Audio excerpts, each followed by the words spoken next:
doing a little bit of high intensity training. There's people out there that just love it to death, and good for you. I hate it, but having a little bit of that per week actually helps boost the mitochondrial levels in your body, which is just part of the aging process. As we slow down, we age, we move less, our mitochondria count starts dropping in our body, and that's what keeps us youthful. And it's also the powerhouse in our cells that utilizes fat and burns fat. Wits and Weights community, welcome to another episode of the Wits and Weights podcast. Today, I'm joined by Brad Williams, host of the Over 40 Fitness Hacks podcast. I had the honor of being on his show recently, and I asked him to come on here to talk about the unique challenges and approaches for the over 40 demographic. We'll discuss Brad's motivations behind focusing on this age group, how fitness principles can be adapted to our age, and we're going to, of course, debunk common age-related fitness myths. Brad will share his insights on effective training styles, managing stress and inflammation, and optimizing nutrition. And of course, you're going to learn practical strategies for maintaining a strong, healthy lifestyle beyond 40.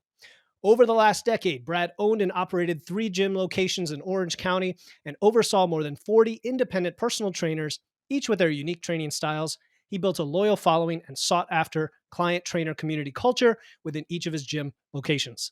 Post-pandemic, Brad had to focus more on online training and started his fitness podcast called Over 40 Fitness Hacks.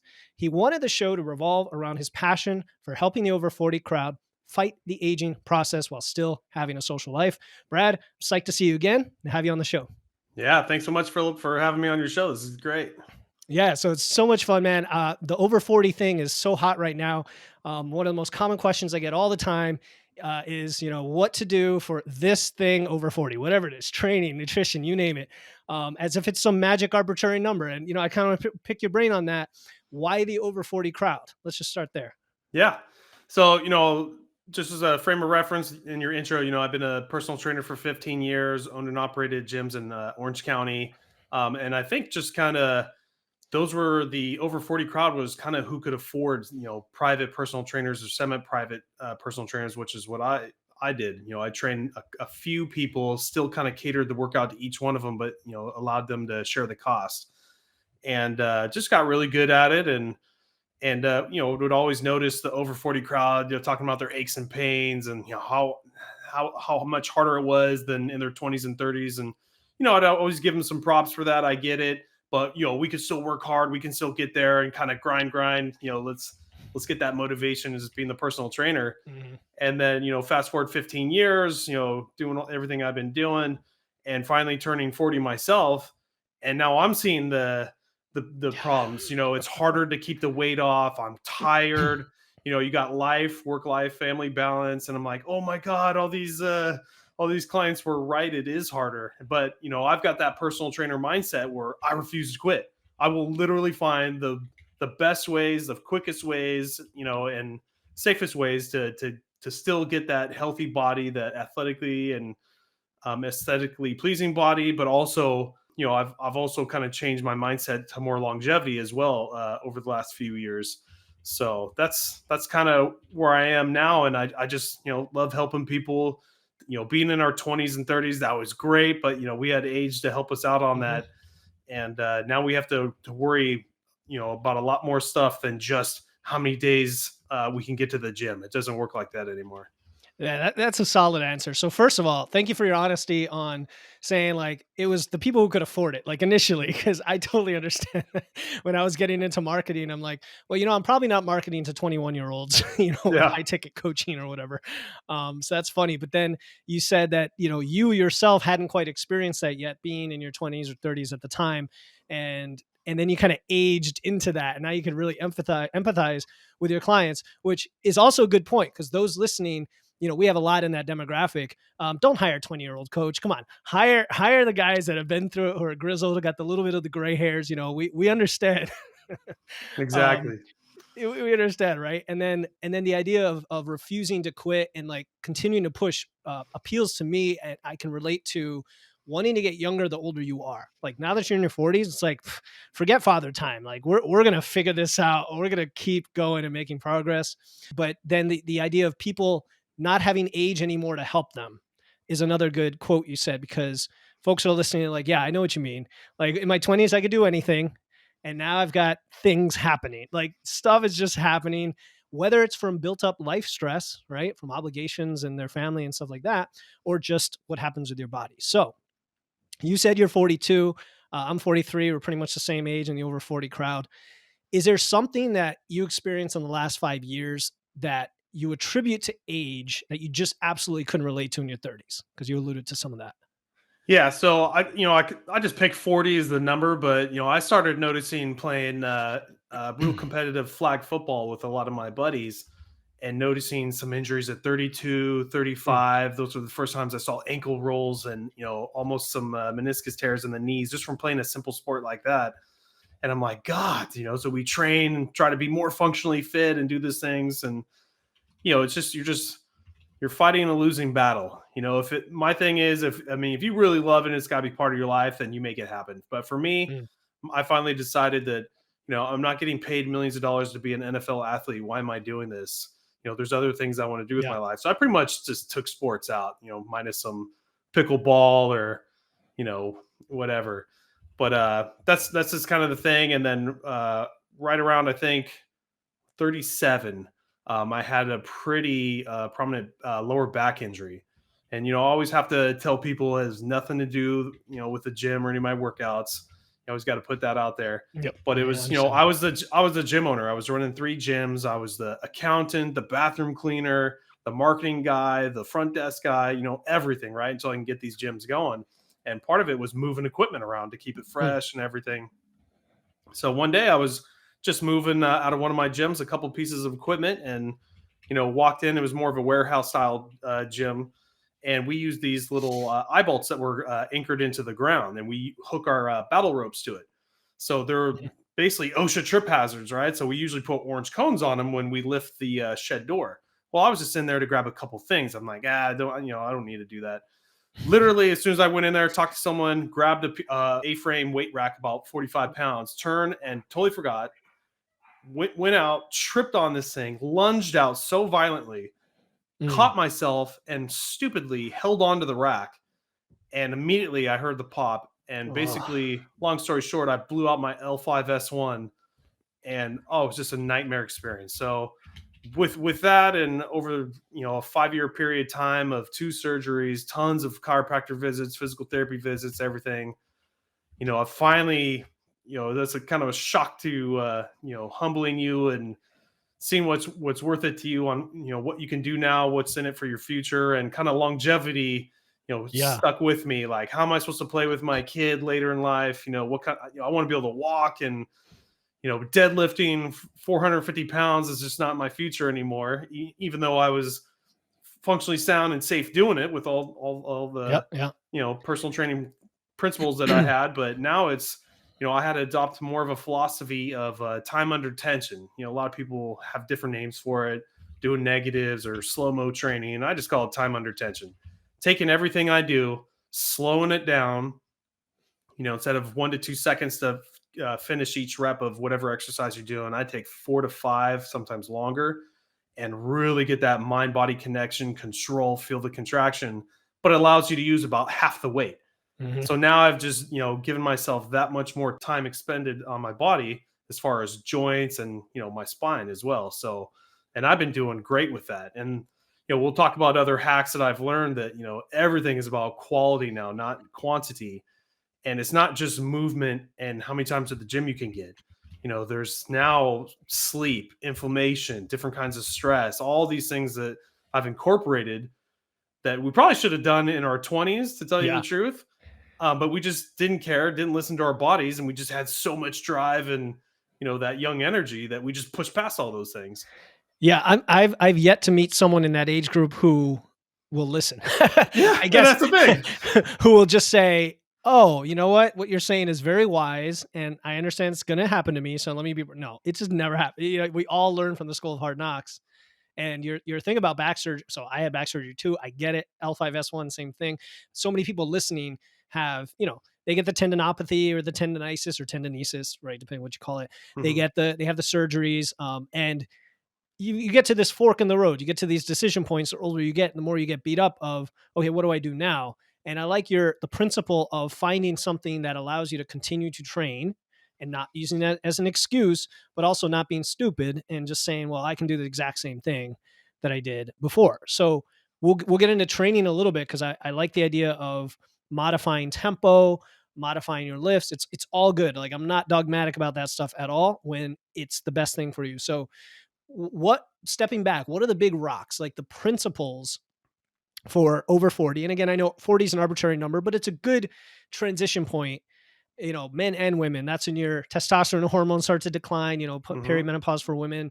It's when we all get into mid-career. So all the stress is there. Our kids are like 10 years old, roughly. So what are the principles that do change the approach you have to take, like recovery, joint health, you mentioned, stuff like that? Yeah, so that was kind of hard for me to grasp even after the Mm, back surgery was, mm, to get what I wanted, I would have to put minimum 5 times in the gym, lifting heavy, to get what I want. And what I noticed was after adopting, this other style of slowing everything down, you don't need to go 5 times. Sometimes I only do 2 days a week. Usually I try to get three. But just how important movement is. It doesn't need to be heavy lifting. Obviously you can do quite a bit with just 2 to 3 days, and then your other time spent could be walking, riding bike. I like rucking with a little light weight vest, and movement is really what matters. And I like to preface during COVID, when a lot of us trainers had to go home, we had the luxury of taking some of our gym equipment home and keep it mm. going, where our clients had to use whatever Yeah. they had, and we would still get great workouts for an hour, hour and a half. And then for the rest of the day, we would sit there and do nothing because we weren't even really supposed to go outside, right? Every single one of us gained like 15 pounds. Yeah. So we did the same workout, got all our protein every day. Yet that was the one problem, was movement. You don't realize like how much we were moving, being trainers, and for me, jumping Right. from gym to gym to gym and just hustling. And now And you're in now we're this not doing box. that Yeah. anymore. Yeah. And that was the first time I was like, oh my God, movement matters just as much as Mm, lifting to tear down the muscle and rebuild to get that lean muscle mass. And then so going down that rabbit hole, that's why, listening to other experts and just really getting into this over 40 fitness theories of, you got to start looking at all this stuff and slow down, give your body time to repair. You got to worry about sleeping better, supplement stuff only if you can't get it or won't from your diet. There's people that just won't do it. So, okay, we got mm. to supplement it. And then another big one was I really learned the benefit of doing a little bit of high intensity training. There's people out there that just love it to death, and good for you. I hate it, but Mhm. having a little bit of that per week actually helps boost the mitochondrial levels in your body, which is just part of the aging process. As we slow down, we age, we move less. Our mitochondria count starts dropping in our body, and that's what keeps us youthful. And it's also the powerhouse in our cells that utilizes fat and burns fat. So right there is a flag that's saying that you're not moving as much, you're not doing a lot of this high intensity stuff, you're aging.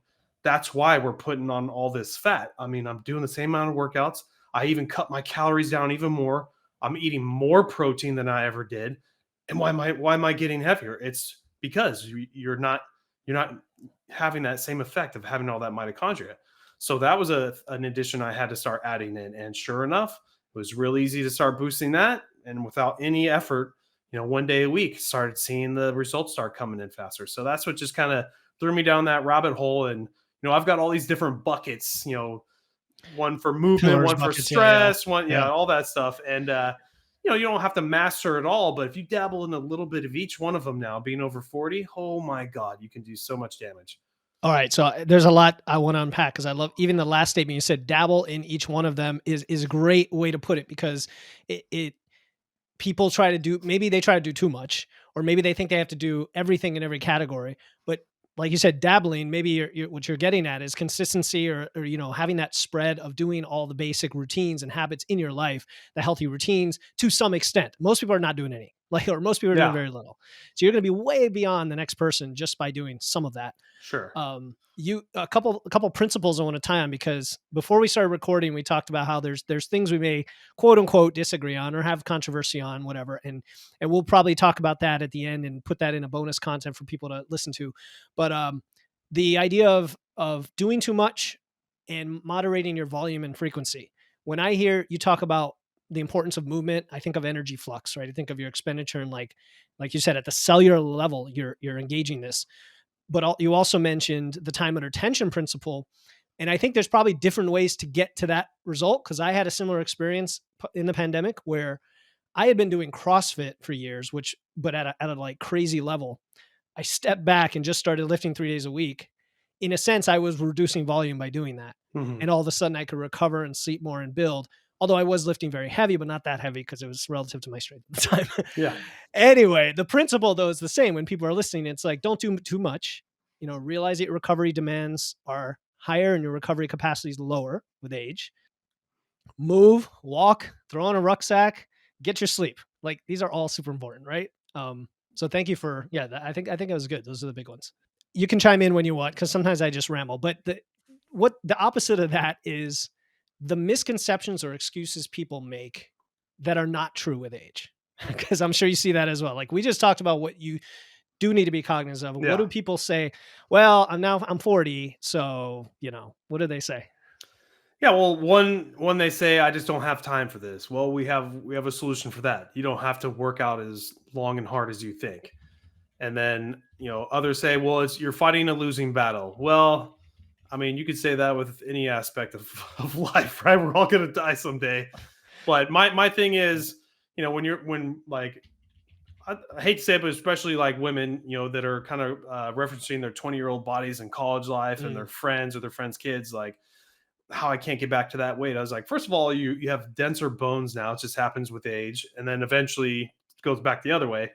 Our body just needs more water. It has survival mechanisms to hold on to more fat. You're going to be heavy no matter what. So the scale's got to go. Everything is about mm, inches, how you feel, having that muscle to feel functionally well that you can, walk upstairs and do anything you want.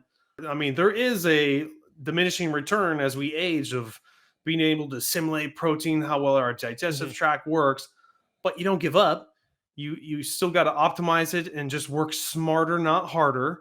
And you can get real close. Like, I feel like I have my 29 to 31-year-old body, and I think I can hold that for another 20, 30 years. Yeah, And I'm barely doing any effort because I've got my routines down packed.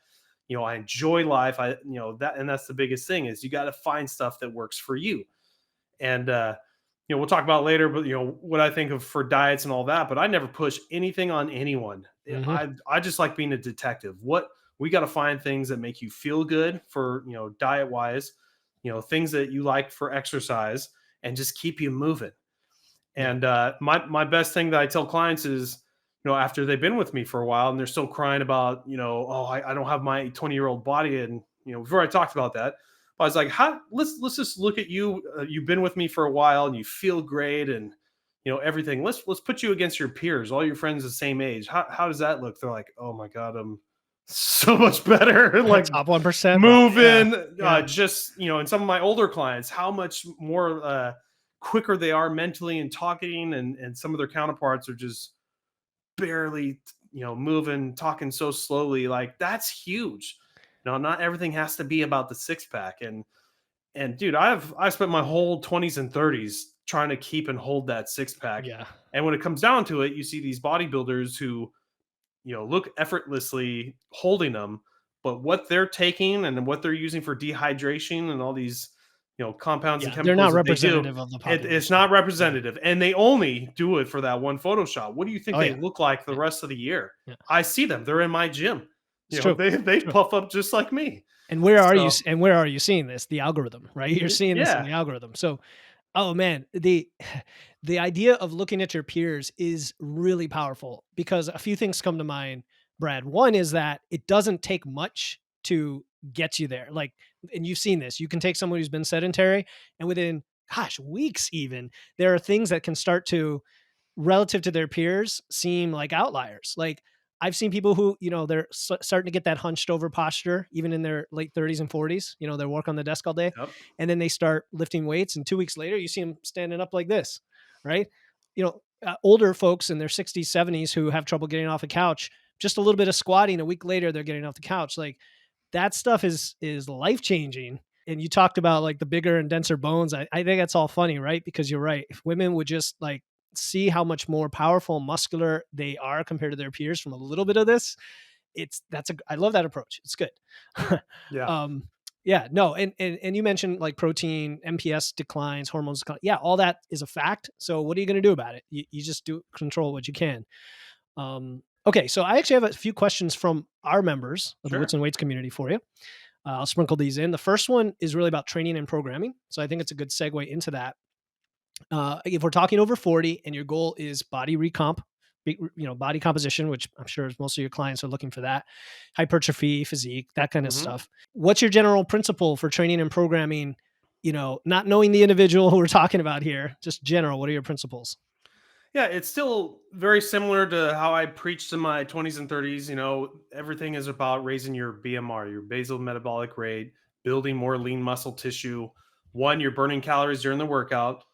Two, you're burning calories while, the aftermath of recovery and the protein synthesis that's happening and the thermogenics, that's burning more calories.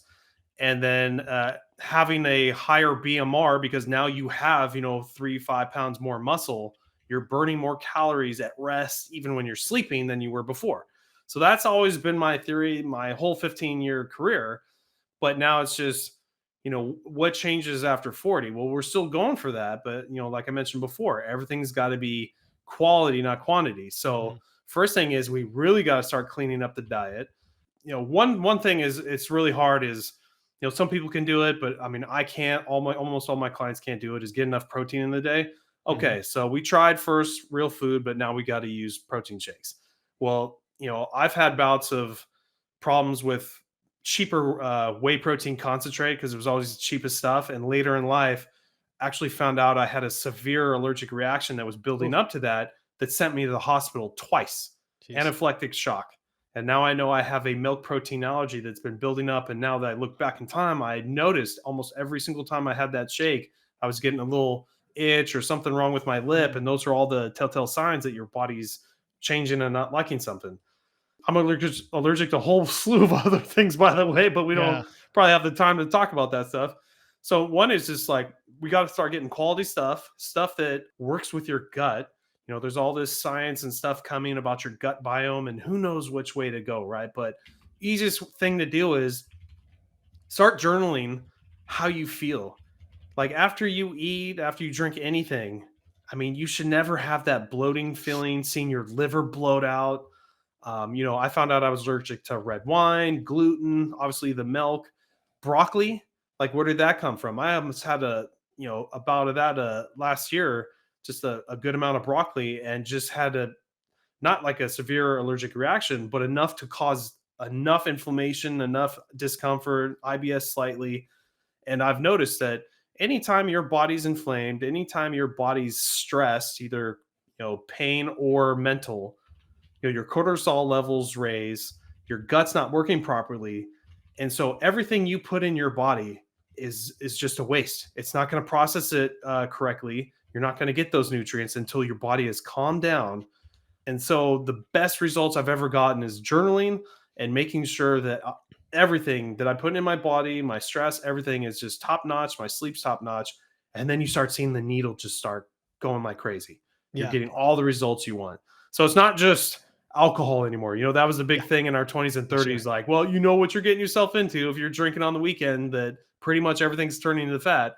Well, all these other systems are doing the same thing too. So you have to watch everything now. Yeah. First of all, I feel bad for you, man. Like all those allergens, because like it's hard for me to relate to some people because my body, for whatever reason, is like a tank with anything. I could just put any garbage into it and it's fine, Yeah. which is amazing. Other than you're right, some protein powders you got to watch out. Certain has certain negative side effects. Depends, but I think that's important, right? Because as we get older, these tolerances start to show up, or you may develop an allergen, or you may what I found too, Brad, is people have been living in this state of fog for years, not realizing it until they eliminate it from their diet, right? And then all of a Hmm. sudden, oh, there's the clarity I was missing. Even alcohol does that to some people.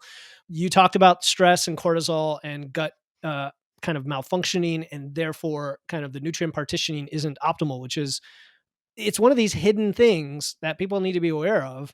The journaling is a great tool. So when you talk about journaling, I assume there's many ways people can do this. Is there a particular way you really like and find that people stick with and find useful when it comes to journaling? I don't really have like an app to use. Okay. I'm real big and just keeping paper. I love Notebook. paper, Okay. doing my to-do lists and then little journals like that. But Yeah. other clients they use like Microsoft Notes or or just text it to themselves. But just something to have it. And not only for watching those items, another one is, we talked about building your routines when you finally feel like what's the best diet, what are you supposed to eat on there? What type of movement you're doing each day because you should do something and you need reminders. So, I have this down and then probably in midday or late afternoon, I always see what my to-do list is. Next page is, all these routines. I'm like, oh crap, I forgot to take some, fermented food products, because that helps with your gut biome allegedly, and it does feel good to me. But just Yeah. things like that, or your protein powder, you forgot to take your second shake if that's something that was important to you. There you go. So it's hard once you start building these to remember day in, day out. And you let 3 months, 6 months go by, and then you're like, why is nothing working? And then you go back through this stuff. You're like, I forgot like six of the things I was doing. Yeah. So Yeah, that's just how our brain works. Some people probably have photographic memories, but no, no, no. Yeah. I hear what you're saying, right? Because like I used to take 2 Brazil nuts every day for selenium. And I yeah, remember that dropped off at some point, and I used to have a reminder on my phone, and I don't anymore. And I'm like, oh, okay, maybe I should add that back in. yeah. Little things like that. I do nutritional yeast and eggs for the Yeah. same thing, but Yeah. I'll forget the nutritional yeast for like a year. Yeah. And Yeah, so you gotta write this stuff down. I mean, whether it's a notebook, an app, reminder, I have probably 20 reminders a day for all little things, like take my vitamins, or yep. do this, do that. So yeah, it's human, being human. Okay, so inflammation and stress you mentioned, physical and emotional. Of course, I'm sure when we talk about stress, which increases with age, and part of it is the decades we spent not taking care of our body, like you said, or life becomes stressful with obligations, with family, financial obligations, and so on. So and I'm even putting you to sleep here, as we have this podcast because we're probably got some stress. Yeah. How do I'm just kidding, man. For those that watching the video, he just yawned. So I was joking Oh about no, it. I was coughing. I muted so I could Oh, cough. I didn't oh, want to. that's good. Oh, I thought it was a yawn. That's so funny. Um, and I only say that, Brad, because I yawn all the time, and I feel like I'm offending people every time. Oh, I clench my teeth, which is why I have some other issues with teeth all the time. It's all good.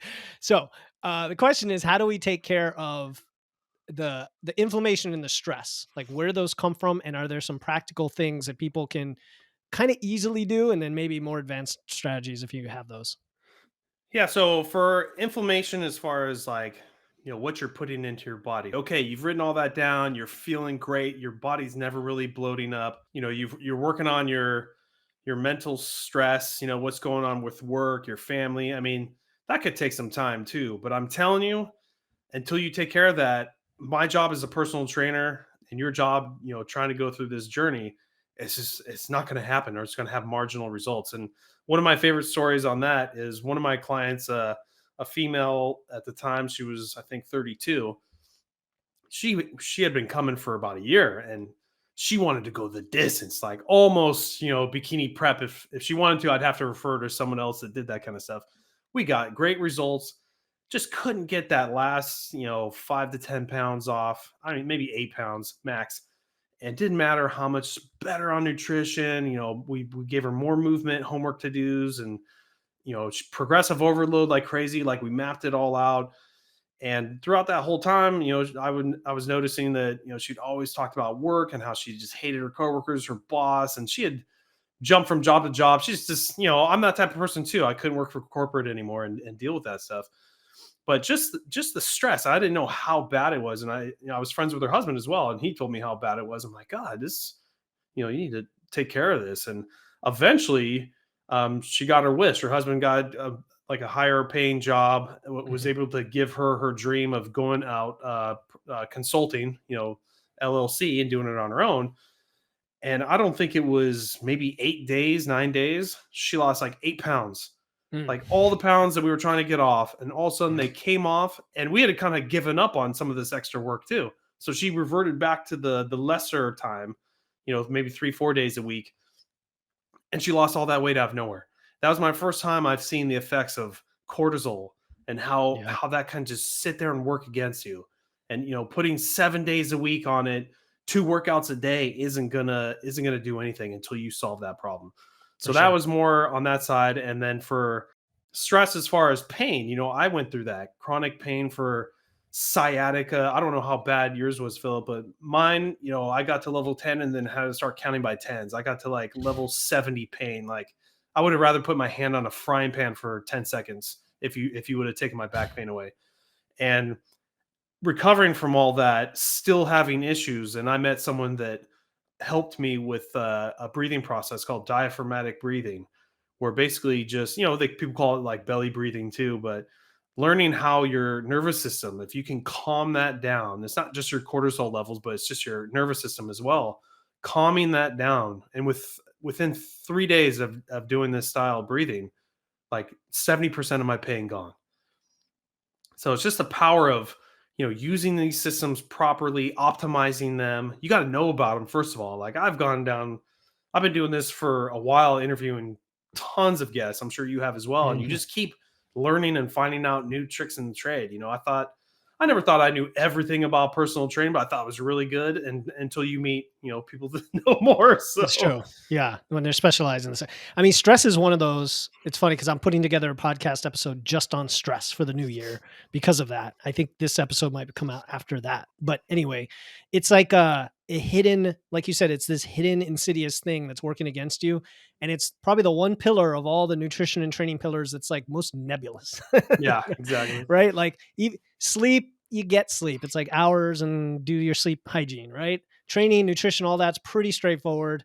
But stress, it's like, okay, what do I do? Like you can't necessarily eliminate sources of stress in your life, although that is one way to do it. But it's also how do you cope with it? So like these breathing exercises and things like that are great. I wish there was a kind of a prioritized or kind of simple approach for most people on what to do first. But I don't think it works that way because in reality, everyone's gonna glom onto something different, right? Like Yeah, if you told me to meditate, I'm gonna say go pound sand. I've me tried it; too. it's not my Can't do thing. it. But if you said go for a walk, and that'll okay, I got it, I can do that. Like so, we got to meet people where they're at. It's funny. Exactly. And for me, I found after I learned this breathing, how boring it is just to sit there, and I want to meditate. I Yeah. knocked out two birds with one stone. We'll talk about, you know, I referenced counting your micro minerals, not just your macro minerals, and we can talk Hmm. about that. But vitamin D was a huge deficit for me, and taking care of that was a huge one. So I married those two together. So I do my belly breathing while I'm sitting out there getting some sun, so I can get some vitamin D. So bam, I enjoy it. I love it. I'm not really meditating. I'm almost like kind of falling asleep, but I'm getting benefit from both. So it's just Exactly. finding these systems and routines that are working for you. Yeah, the habit stacking. That's always really good. Okay, so mental health is another thing I wanted to ask about, sort of tied to that, because at least the more I learn and talk to experts, I'm sure you have as well. We see how linked physical health is with mental health, to the extent that I've seen people who suffer from anxiety and depression for their whole life, and they just introduce some sort of fitness routine, and it starts to improve their mental and physical health. What is your experience with that, especially as we get older? And again, the stress probably is tied into that. A lot of women I notice have issues with like anxiety and depression. So what are your thoughts on that? I've seen different things from all walks of life and people on working on that, and finding it in different things. Some people find it in supplements. Some people find it through nutrition. I'm one of those people, and we can talk about that. What some were just getting more sunlight. A ton of them were, finally moving and getting the Mhm. endorphins and all those hormones from working out. And some people didn't like circuit training and weight training, and that's what I offered. So okay, well, go ride a bike or go do this or go do it outside, something. But for most people, it's just know that you have an issue. Know that maybe there's something out there for some people that there's just no hope. You never want to say that. Work with your health and wellness Right. professionals on Chemical, that. medical, that kind of Sure, thing. that Yep. maybe you need more crazy drugs or Mhm. whatever, Mhm. but just don't give up. That's the biggest thing. So being a personal trainer, I'm sure you're the same way. We get to know clients. We kind of almost become a therapist at some point. We don't want Mhm. to give too much direct advice, but one I always give is like, I mean, we know this is an issue. This is probably some of the reasons we're not getting the results we want. You gotta start searching for answers for this. And I've Yeah. got some suggestions. I'm not a therapist, I'm not a doctor, but you've heard these things. Just start looking for it and just write in your journal. Okay, I tried this, I tried that. I tried a different type of workout. I went and got some sun, and don't give up.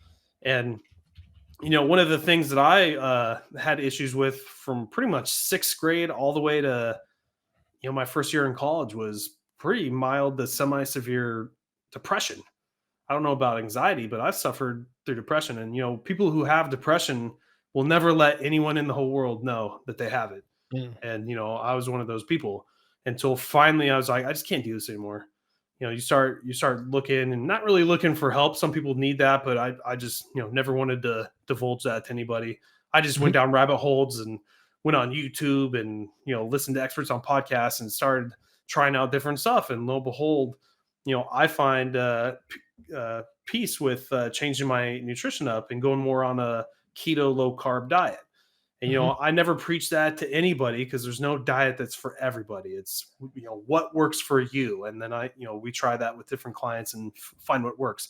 But for me, ever since I did that, within less than a week, all my depression, and other issues gone. And Yeah. it's been like that for I think 6 years now.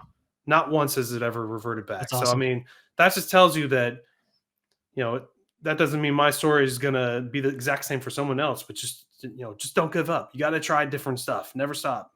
That's the principle I think that people want to grasp onto is looking for answers and taking control of your health. In my community, we talk a lot recently about gaslighting, especially for women in healthcare. And again, I want to have some women on my show to talk about that. But it really applies to everyone in that no one else is going to give you that answer. And even if you have a coach like us, even if you have a doctor, they may not be the person who has the answer. At the end of the day, you have to take control. And I like how you've tied it back to the journal and really understanding the correlations and the data between this stuff, because I've seen very simple things like taking ashwagandha, right? Like I know there's a Yeah, lot of all of a sudden somebody was in just a woman who was in a terrible mood for 2 years and felt like it was hormonal. And it could be hormonal, but started taking a little bit of ashwagandha and it all went away. It's like just from that. You're like, yeah, wow, something was deficient and it somehow helped regulate, right? And it's hard to figure out what it is, so don't assume other people are going to know yeah. or be able to And help you. Yeah. take it everything with a grain of salt, Yep. and Yep. find the people that are kind of vibing with you that have helped you. But Yeah. I've seen doctors, research scientists, all on both sides, all attacking each other. That my way's the best I way. know. Their I know. their ways. Yeah. It's like endless. You can go on a social media rabbit hole like looking at this stuff, and then all the trolls that are commenting, attacking each other. Oh yeah. But mine is just like, okay, I understand that side. That's what they're worried about, and my side that I kind of believe in. Okay, maybe I should not go overboard. So in life, my thing is, find things that work for you and just do stuff in moderation. Like if you're worried about, I just recently started getting into cold plunging, and I saw some renowned doctor on TikTok that was talking about how the medical heart association doesn't recommend it. And, Mhm. why would you go against them? Yet I just had a doctor, medical doctor on my podcast 3 weeks ago that basically was just trash talking the Medical Heart Association and Yeah. how he has friends on the board and how they were talking about how they just discovered that they've just totally effed cholesterol and everything about it, but they can't let the world know about it. So it's like this is what's happening behind It closed is. doors. So It is. I mean, we can only do the best we can do. I bet you in like 100, 500 years from now, we're doing everything wrong. But for now, I we just got to work with what's working. but you talked about being a detective early on in this podcast, and the N equals 1, like, experiment on yourself is what it comes down to. When you talk about trying keto or going to keto to help, when I hear people going carnivore help, I'm like, there's some truth there. So what is the truth? We need to uncover that. And for an individual, that could be, you just changed something that was negative, detrimental for you. You've gotten it out of the way by going to XYZ, whatever it is. It's keto. Now, maybe it's not the same thing that's going to help somebody else go to their thing, but try it.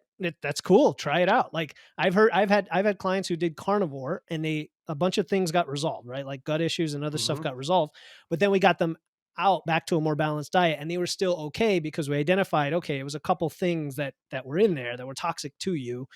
You know what I mean? So that's I think a reasonable approach to take here, not just assume this is the answer, you know? Exactly. And Yeah. even for myself, like I've even Yeah. modified back down the other way from Yeah. hardcore keto to basically just a low carb diet. And I'm able to sustain everything, all the benefits that I had before. And it Right. just works with my lifestyle better. Yeah, and So all your intolerances, I could see yeah, how it'd be like, you gotta be careful of like which is causing the issue. exactly. So I think Um, no matter what diet anyone's on or regimen or anything, just, I think everyone across the board, is the movement is good. Drink clean water, cleaner water if you can, mineralized water if you can, non-processed foods. Almost everyone's on the same page on that. But I think yeah, once we get past that platform, which direction you should take, that's where all the fighting's happening. So you just kind of right, got to find right. it through your own journey.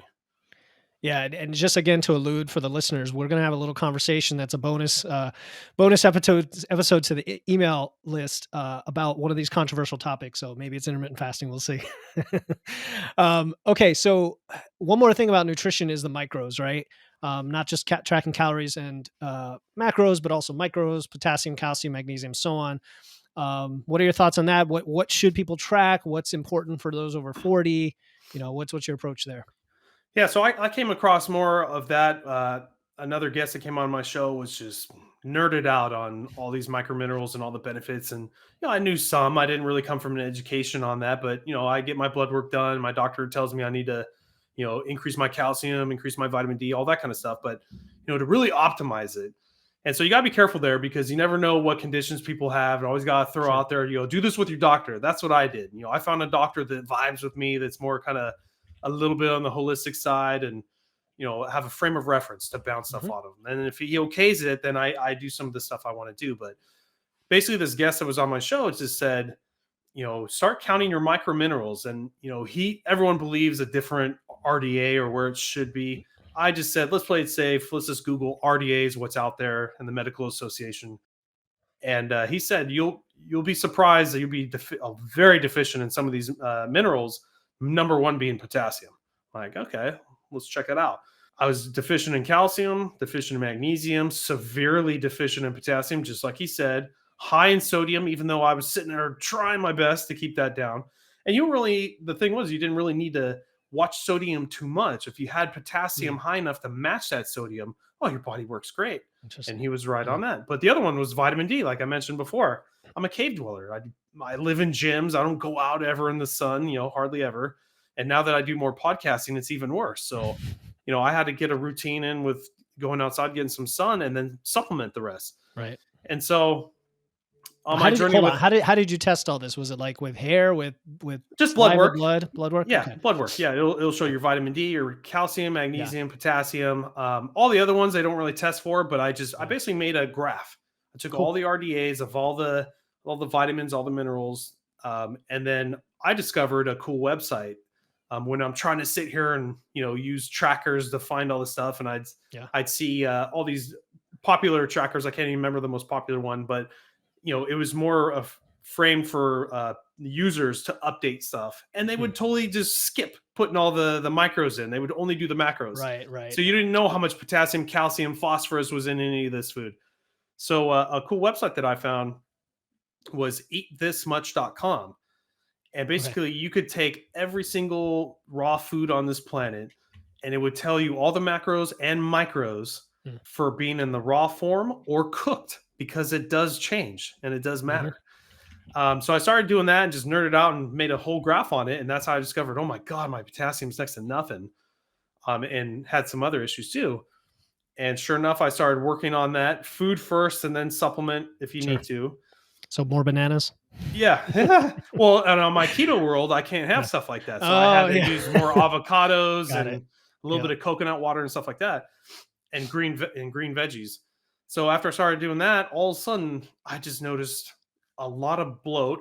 I've always teetered around single digit body fat, but my goal is I want to be able to get back to it, but yet still having a social life, right? And Hmm. that's been the struggle being over 40. Well, I noticed about 3 pounds of water weight kicked off just by increasing my potassium right there, because that's what potassium and sodium do. Just do a dance with each other. So sodium Yep. will hold more water in your cells or in your skin. potassium will pull it intracellularly into your cells, and any excess it'll expel out. So already benefits from that. I felt better in the gym because potassium plays a big role in your electrical components of your muscles, and just felt amazing. So Nice. that was another thing I really started pushing on clients.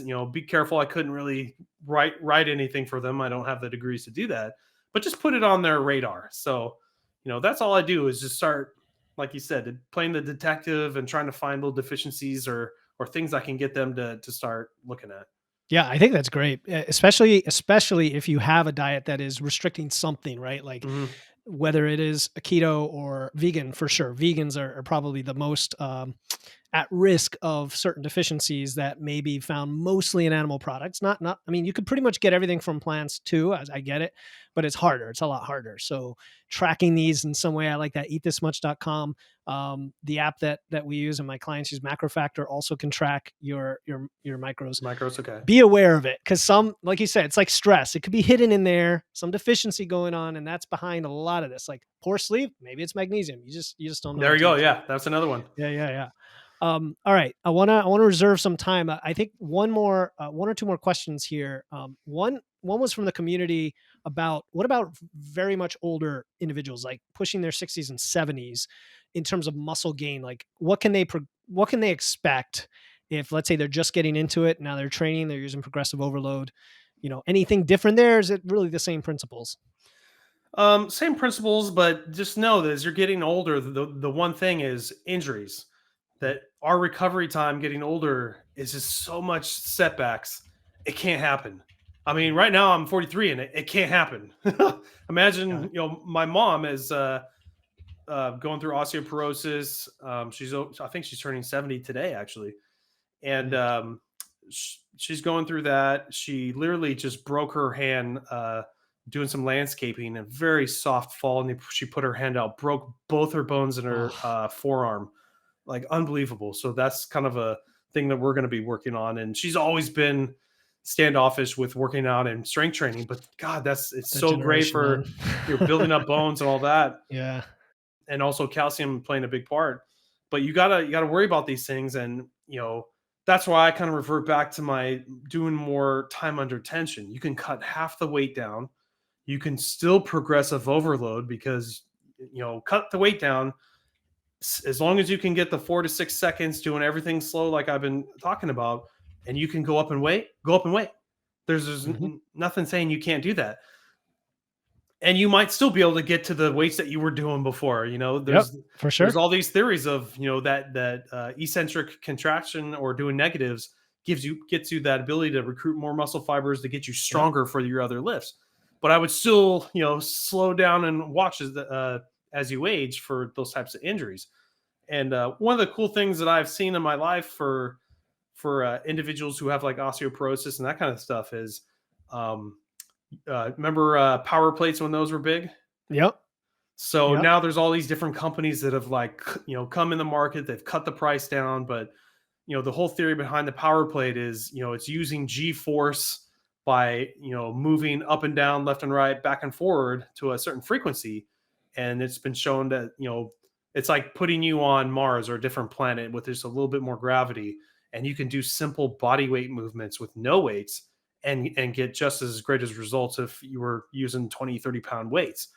And I've seen No kidding. that. And one of my clients bought a machine for his wife, and she started reversing her score, whatever the score was for osteoporosis, Sure. going the other way. So that's what I'm trying to work on with my mom now, because she's not a huge fitness buff. She doesn't want to I go mean, to the that's gym. great, right? It's I'll it's train either her for 0 free. or this. Yeah. Yeah, yeah, for sure. For But sure. if I can get her on there for 10 minutes a day and literally just hold a squat, that's it. You don't have to do anything Yeah. else. Yeah. There's benefit in that. So that's going back to that theory of don't give up. Find something that's going to work for that client. Um, Love it. No, but the idea of that it takes longer to recover is definitely important, especially if you're getting into it. You still have that level of frailty or fragility. I mean, I definitely have seen dudes in their 70s who've been training for 10 years and they're stronger than me, and they're yeah. fine probably, but the recovery is still slower for other reasons. Okay, last thing. Is there a question you wish I had asked? I know maybe there's some topics we intended to get to and didn't, but is there some burning question you wish I had asked? And then what is your answer? Oh, that's a tough one. I mean, we're gonna kind of talk about maybe fasting in the next little segment or whatever because Yeah. I'm real big Yeah. on that. Oh, Yeah. longevity things. Okay. So I think I've really gotten into that in the last year and a half, talking to all these experts and just seeing cold plunging, doing more sauna type red light therapy. Everything's about stressors, and in my life, I understand that that's the whole business of working out and stressing the body to repair itself. And we knew as personal trainers, like, it's not just how much weight you lift, it's volume too. And it's not just about destroying muscle fibers so they repair themselves, it's about getting the stimulus to trick Mhm. your hormones into fixing this problem of being under this stress.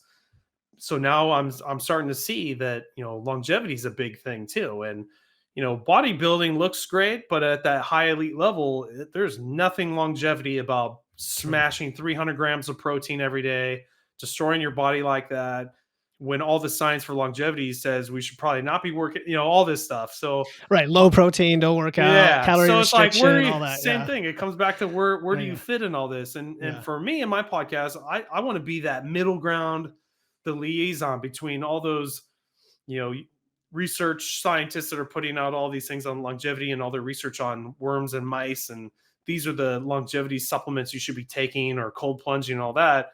But also, seeing how they look and move. No, I want to have a little bit more muscle mass and feel like a man and still I have hear my you, world of man. personal training. So I kind of want to be the middle ground and doing a little bit of both. So I also cannot avoid making that declaration that these guys just they look like they're about to just break in half and fall over of some disease. yeah. And you're telling me to live long. If I have to live long like that, forget about it. See, my one of the funny I want to things go out with a bang. yeah. Lifting So the I was talking to my weights. brother about this, and he was like, one of my goals is to make it to 120. I want to be a guy 120, still with some decent size Ugh. and all that. And he's like, who's got the record? And it's like, some guy in Asia, or I think it was a Chilean mountain man, made it to like 133. That's just what's recorded. Who knows what happened in the Yeah. past and all that. And then I pulled up a picture of him, showed my brother, and he's like, shoot me if I ever, yeah. So Yeah. that's the other problem, is I want to look good Yeah. and be functionally fit, Strong. not Yeah. just my organs inside this body that's Shell. Yeah. destroyed by the sun and wilderness. All right. So on that positive note, no, I'm just kidding. Yeah. On that note, no, this has been awesome, man. This is a really good conversation, and I want listeners to know where to find you. Obviously, there's the podcast, Over 40 Fitness Hacks podcast, that they can subscribe to or follow right now because they're listening to this show. Where else can they find you? Yeah, so that podcast, and then basically just my website, over40fitnesshacks.com, and it's 40, not spelled out 40. And pretty much those are my main two. I don't do a whole lot of social media, even though I am on Twitter. The best is just to hit my website, and I have a contact form on there, and Yeah, just shoot me an email. that's one way to keep stress down. Stay off Yeah, social that's media. the other. Okay, so I'll definitely put those in the show notes, of course, so listeners can find you. Brad, this has been a really fantastic conversation. Thank you for sharing your wisdom with me and coming on the show. Yeah, thanks for having me, Philip. It's been a pleasure.